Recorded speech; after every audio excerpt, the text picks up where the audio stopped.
Hello मित्रों, आज का वीडियो लेक्चर हमारा महापाषाण कालीन संस्कृति पर है।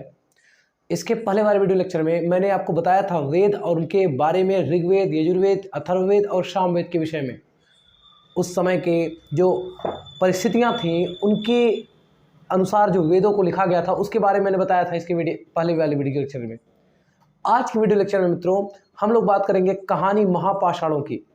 नाम से तो लग रहा है महापाषाण। महापाषाण अर्थात मित्रों महा मतलब बड़ा और पत्थर, पाषाण मतलब पत्थर। मित्रों महापाषाण काल का अर्थ होता है कि वह समय जिसमें मृत इंसानों को आबादी से क्षेत्र दूर कब्रों में दफनाया जाता था।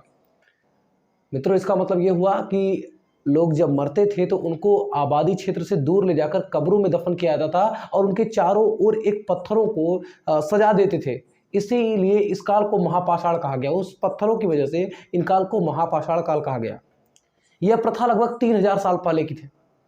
यह प्रथा लगभग 3000 साल पहले की मित्रों। अगर देखा जाए तो यह प्रथा दक्कन में, दक्षिण भारत, उत्तर पूर्वी भारत और कश्मीर में इनके अवशेष मिले हैं। पुरातत्वविदों ने जब उसको खुदाई किया तो वहाँ इनके अवशेष मिले, इन कब्रों के अवशेष मिले हैं, कंकाल मिले हैं। इसके अलावा उनके सामान, कंकालों में रखे गए सामान भी मिले हैं। मानचित्र में आप देख सकते हैं ऊपर कि ये कब जो है कैसे किस प्रकार के हैं। मैं आपको दिखाता हूँ चित्र में, आप देखिए मित्रों। इन कब्रों का आकार, जो ये कब्र पत्थरों से बनाए जाते थे, इनका आकार कुछ गोलाकार है। कहीं पर ऐसा लगता है गोलाकार आकार बना हुआ है। आप चित्र में देख सकते हैं जैसे पत्थरों को उनके चारों ओर, कब्रों के चारों ओर सजा दिया जाता था। या कहीं पर देखने को मिलते हैं कहीं पर एक पत्थर जहाँ पर मृत शरीर को दफनाया जाता था, वहाँ एक पत्थर गाड़ देते थे लोग, एक पत्थर लगा देते थे। तो मित्रों अगर हमको एक शव को दफन करना है तो कुछ काम करने जरूर करना पड़ेगा। पहले गड्ढे खोदने पड़ेंगे और गड्ढे खोदने के लिए औजारों की आवश्यकता पड़ेगी, उसको लाना पड़ेगा और दफन करना पड़ेगा। ये 3 काम आपको वहाँ पर करना पड़ेगा।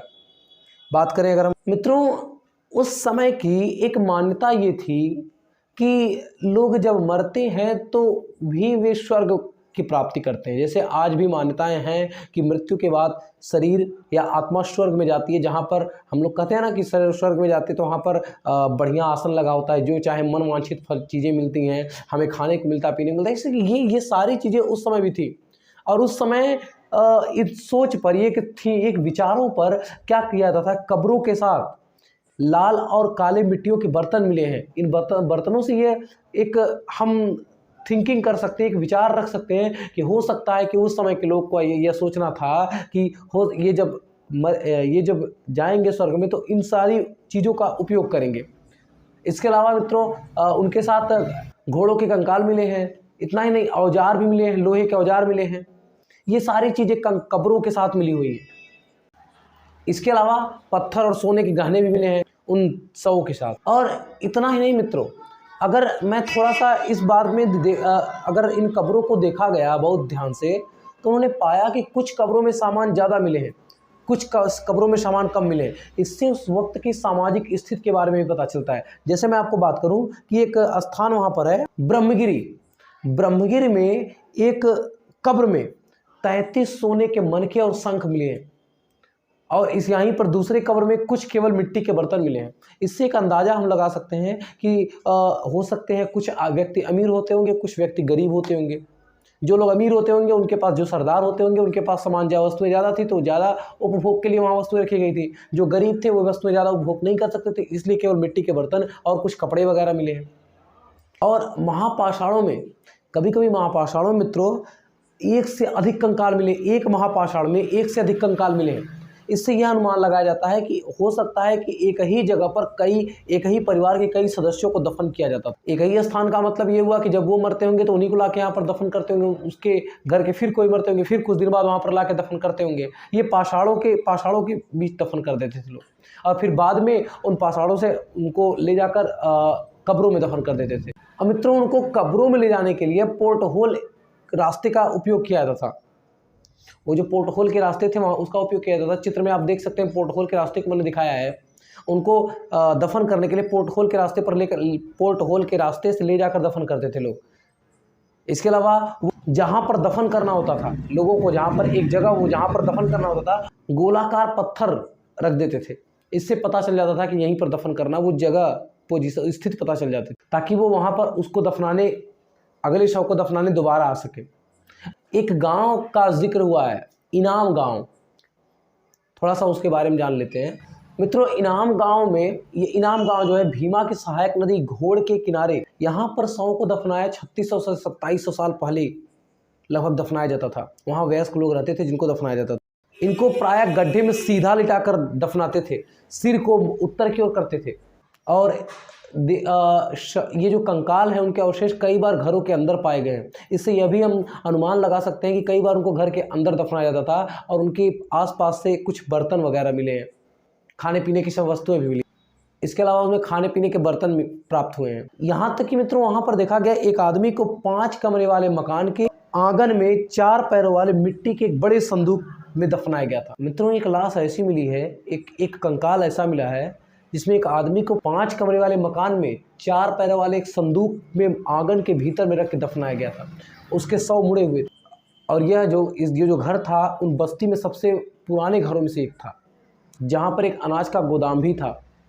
अगर इनाम गांव में कुछ और भी अवशेष मिले हैं, जैसे इनाम गांव मित्रों गेहूं, बाजरा, चावल, जौ आदि के बीज भी मिले हैं। इससे यह प्रमाणित होता है कि उस समय के लोग की खेती भी करते थे। इसके अलावा मित्रों गाय, बैल, भैंस, बकरी, अच्छा यहाँ पर हड्डियाँ, कटी हुई हड्डियाँ मिली हैं, जिससे यह हम अनुमान लगा सकते हैं कि वो लोग हड्डियों को भी खाते थे। और इसके अलावा गाय, बैल, भैंस, बकरी आदि मछलियों के साक्ष्य तक मिले हैं इनाम गांव में।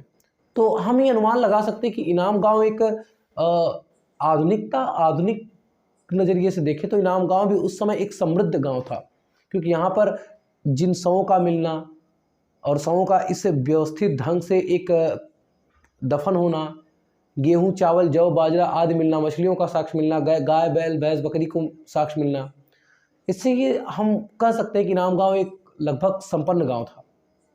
और थोड़ा सा बात करते हैं कंकालों के बारे में। कंकालों से कैसे पता चलता था, कंकालों से क्या क्या जानकारी मिलती है। मित्रों, कंकाल देखने पर तो कुछ नहीं बताते, केवल हड्डियों का ढांचा है, लेकिन अगर हम उनको समझें तो बहुत कुछ समझ में आता है। जैसे कंकालों को अगर छोटे आकार के जो कंकाल हैं उनको तो पहचानने में थोड़ा मुश्किल होती है। जिसे बच्चे और बच्चियों का कंकाल एक तरीके का होता है, तो बच्चों का कंकाल पहचानना थोड़ा मुश्किल होता था, लेकिन अगर वो कंकाल पुरुष या स्त्री का है तो उसको पहचानने में थोड़ा सा मदद मिल सकती है, क्योंकि स्त्रियों की चूँकि स्त्रियाँ बच्चे को जन्म देती हैं, इसलिए उनका कूल्हा थोड़ा सा चौड़ा होता है। जिन कंकालों का कूल्हा चौड़ा होता है उससे अनुमान लगा सकती है स्त्रियों का। पुरुषों का बात करें, और जिनका कूल्हा छोटा होता है उनको हम कह सकते हैं कि ये पुरुषों का है। इसके अलावा और भी तरीके हैं, जैसे महिलाएं गहने पहनती थी, तो अगर उनके साथ गहने मिलते थे तो हम ये अनुमान लगा सकते हैं कि हाँ, ये कंकाल भी महिलाओं का है। आज से लगभग 2000 साल पहले एक चरक नाम के प्रसिद्ध वैद्य थे। मित्रों, उन्होंने बताया था कि मानव शरीर में टोटल 360 हड्डियाँ होती हैं, लेकिन हमने विज्ञान से देखा है कि मानव शरीर में 206 हड्डियाँ होती हैं। तो ये 360 इतनी ज़्यादा इसलिए हो गई, शायद ये अनुमान लगाया जाता है कि हो सकता है चरक ने दांतों को, कार्टिलेज के जोड़ों को और हड्डियों को भी गिन लिया था। तो हड्डियों को देखकर, कंकालों को देखकर भी हम लोग थोड़ा अनुमान लगा सकते थे कि ये पुरुष की है, स्त्री की, जैसा मैंने अभी बताया आपको। उस समय के लोग मित्रों लगभग 3500 साल पहले चीन के लोगों को, ये लोग जानवरों की हड्डियों पर लिखते थे और इन्हें भविष्यवाणी करने वाली हड्डियां कहा जाता था। ये क्या होता था मित्रों ना, ये हड्डियों पर लिखवाया जाता। राजा लिपिकारों से उन हड्डियों पर लिखवाते थे कि वे युद्ध जीतेंगे कि नहीं, हो इस वर्ष सूखा पड़ेगा कि नहीं।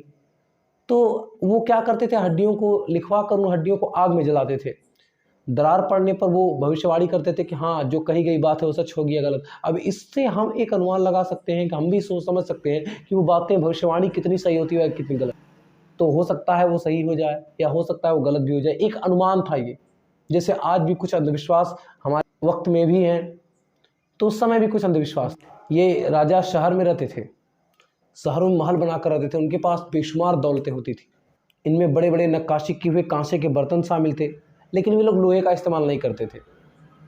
यह वीडियो लेक्चर इतना ही है, क्योंकि ये चैप्टर आज ख़त्म हो गया महापाषाण काल का। कल एक नए लेक्चर के साथ हम आएंगे। आज के लिए धन्यवाद।